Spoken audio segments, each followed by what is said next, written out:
Calls for help possibly ignored, and a 10-year-old child paid the ultimate price. Troubling new revelations are surfacing tonight about a child abuse investigation in Lancaster. KCAL 9's Cristy Fajardo is live with more. Cristy.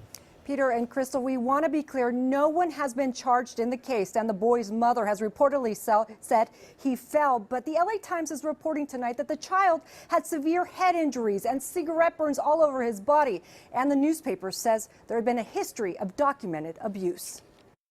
4 years before his death, the LA Times says law enforcement and social workers had been told 10-year-old Anthony Avalos was being abused. Citing anonymous sources who reviewed documents in the case, the newspaper says a teacher, school administrators, even family members called police or the child abuse hotline at least 16 times in the last 5 years. Still, Avalos was left in his Lancaster home.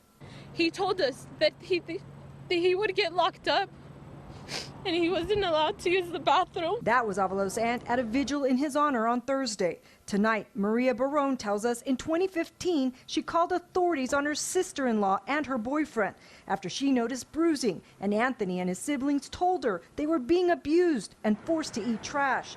But she says after a visit with their mother, the children recanted parts of their story, and they were sent back to live with her and were then cut off from the rest of the family. Barron says other family members and friends had reported the abuse too. Anthony deserves justice, and the rest of my nieces and nephews do not deserve to go back to her.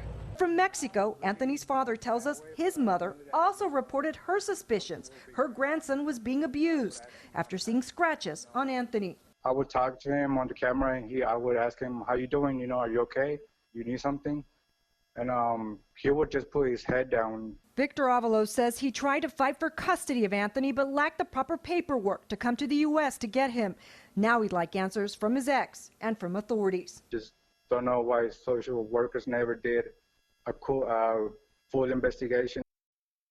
Tonight, the Sheriff's Department confirms there had been previous investigations but isn't giving any details. The Department of Children and Family Services isn't talking either. And although we want to stress no one has been arrested in this case, the case is already drawing comparisons to the death of 8-year-old Gabriel Fernandez. 4 social workers are currently facing trial in his death, and 6 deputies were also disciplined in that case.